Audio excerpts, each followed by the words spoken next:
Have you heard of a terminology mice when it comes to explaining why people do espionage, why people may start doing some work for the enemy country, The why terminology people of wait, the are doing terminology of propaganda. what? Say that again.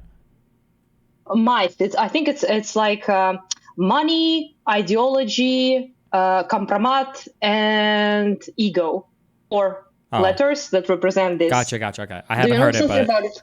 but I mean, I can guess based on the acronym. But okay. Basically, yeah, basically, I just heard a couple times you talk about and argue a little bit with your chat. Hi, by the way. Hi, DGG. About Elon, for example, whether is he paid or whether he works for Russia, like actually works for Russia, or is it ideologically driven? And you, I believe, made an argument a couple of times that it's for him, it's like he has been slighted, basically, by the left, and now he just driven to the opposite direction, that he deems everything anti-woke, works for him, I guess, Yeah. Russia included. So that was your argument, and I actually agree with that. I think it's ego-based for him. And I could talk with you a little bit about it, but it would be, I think, more interesting for you in your chat to actually, if you have time, to watch this like literally 6 minute long video that basically explains this idea. And I think it really fits with like most people, why they do a certain action. It was created to explain espionage mostly, but also applies to people who are agents, people who are working for other entities, whether there are organizations or countries. It also works to explain, I guess you could categorize most people like that. Of course, there's some nuance, and it doesn't apply like 100% to literally anyone. But if you have like a 6 minute to spend, I throw you a link on Discord on the guy explaining this mice thing, but he does it in a very like funny, entertaining way, and also short. And yeah, I think Elon would actually definitely fit, in my opinion, in the ego category. So in that sense, I agree with you. But I think it would be interesting, considering you recently started talking about propaganda, influence of other countries, how they influence policy, influencers, pundits, people like that. So I think could be interesting to see. Okay. Yeah, I'll add it to the list. We'll watch it after this. Yeah. Yeah, I think people might actually find it kind of interesting as well. But yeah.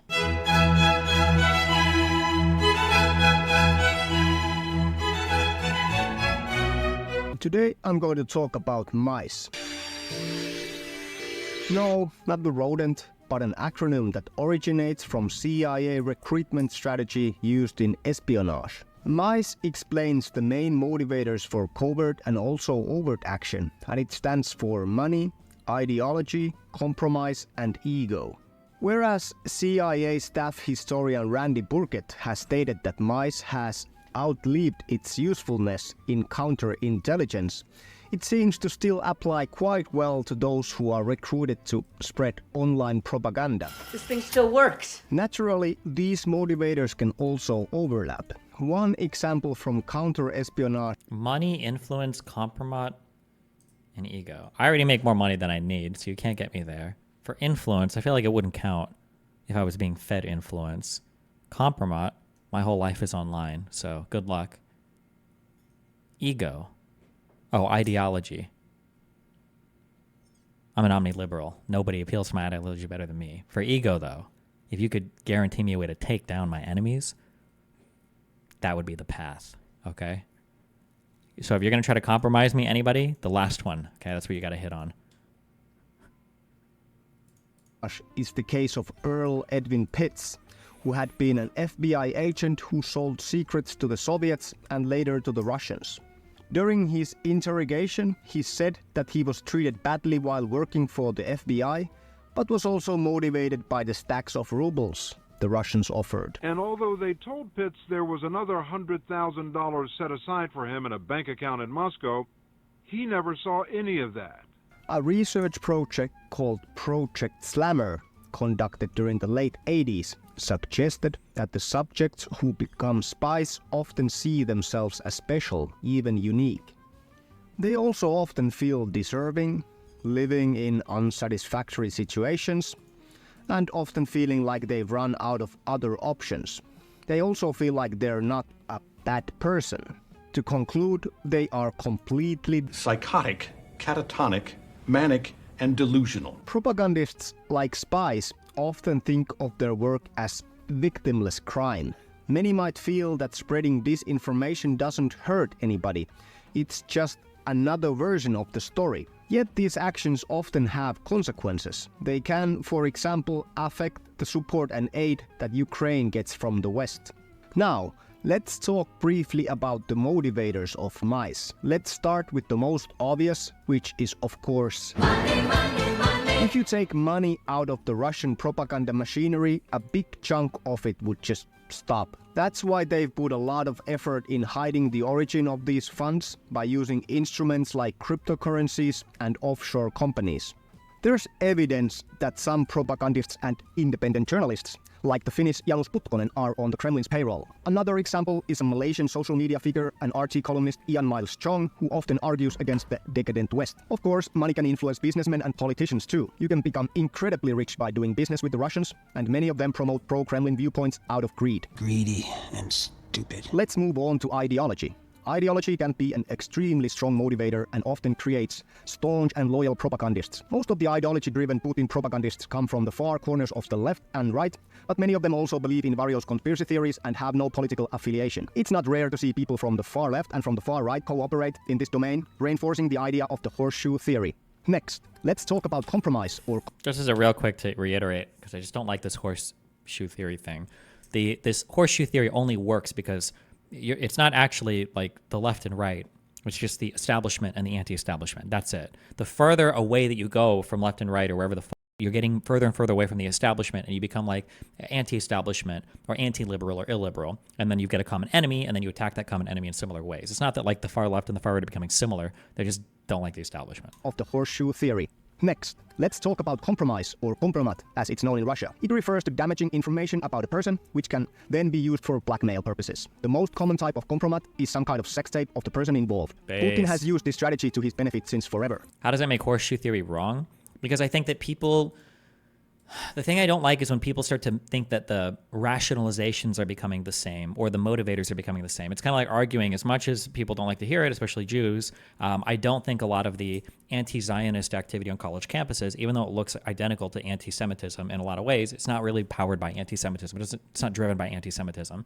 So to say that like college campus kids have horseshoed their way into kind of like agreeing with Nazis, it is true on the policy level, on the applied level, but the way that they got there was way different. And it's going to mean they're going to be different things in the future. So like horseshoe theory is kind of right in like an applied position sense, but not in that like, oh my God, they're starting to agree fundamentally on things. They're just agreeing on an applied level on some things, yeah. The most famous case happened in 1999 when then FSB chief Putin released a sex tape where prosecutor General Yuri Skuratov was in bed with two young women. Skuratov had started investigating corruption of Putin's then boss, Boris Yeltsin, and this tape was used to make him resign from his position. Many young men who have visited and partied in Russia have probably become targets of compromat. Ego is another strong motivator and can create very loyal propagandists. In many cases, the propagandist's ego has been bruised, and they often feel like they have been mistreated by their own country. For ego-driven propagandists, two prime examples are Scott Ritter and Douglas MacGregor. Both were at some point quite talented in their work, but were to some degree mistreated by their superiors. MacGregor's career was hindered due to his unorthodox methods, and Ritter was humiliated as a weapons inspector. Now they're both pushing Kremlin narratives, and Ritter is even touring around Russia, going to talk shows to praise Russia and defame the US and Ukraine. Scott Ritter Jr. Mice is good at describing our core motivations for producing and promoting propaganda, but it's also oversimplifying things. Let's be honest, Hasan would do a vacation in Russia if it would benefit him. Maybe, but I don't think Hasan is very ideologically driven. I think Hasan... well, I say that, but then... Actually, I'm not sure. He just doesn't feel like... I just don't hear enough ideological stuff from him. But the stuff surrounding the Ethan Klein stuff... I wonder if that was more ego or ideologically driven. I just don't hear him talk about, like some people are pro-Russia, and then some people are, like, anti-American. Hasan is very anti-West and anti-American, but I don't hear him simp for Russia. as much. And even when he does kind of simp for like China and Mongolia and whatever, or Tibet, I mean, when he was talking about like, oh, you know, well, the people, I don't know if that's simping for China or just on the West. Whereas like for people like Haas and Jackson, right? Haas was just on Fresh and Fit. These guys ultra simp for like the Eurasian Eastern stuff. So yeah, I don't know. It just feels, I'm not sure. I think Hasan is mainly like ego driven. That's my guess. Using and promoting propaganda, but it's also oversimplifying things. Randy. Yeah, like if Hasan had an actual ideology, like if he was more ideologically committed to the East, I think he would be doing more. I think he would be doing different things to help and push in that direction rather than to do whatever also just... Like Hasan will only ever take actions that uber benefit him. Like Hasan would never go over to Russia. Hasan would never go to Moscow to promote Moscow. But if like AOC said that she would play Among Us in person in Moscow, Hasan would do it. Rita Jr. Mice is good at describing our core motivations for producing and promoting propaganda, but it's also oversimplifying things. Randy Burkett has stated that it excludes important factors like family, tribe, religion, ethnicity, and nationalism. But it's still a useful tool for determining what drives these actors to publish disinformation, and that in most cases we can apply these motivators to most people. One of the biggest recruiters of Russian propagandists is a low-life thug and chef turned businessman, Yevgeny Prigozhin. Yeah, that is true too, though. I mean, like Hasan... if I was Hasan, I would probably be ego-driven, right? Like imagine if you started off as a poor person surviving daily terrorist attacks in Turkey, right? You heard the bombings constantly.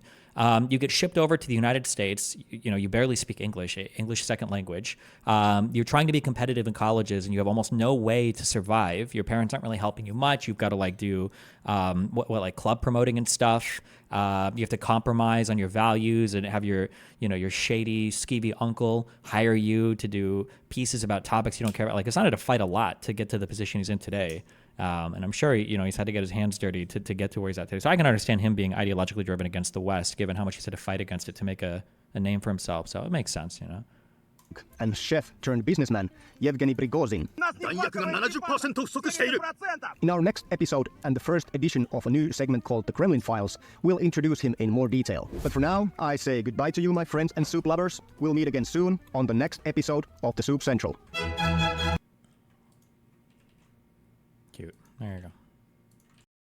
I appreciate that, Destiny. All right, bye. Remember to hit that like and subscribe, and don't forget the notification bell so that my videos show up right in your feed.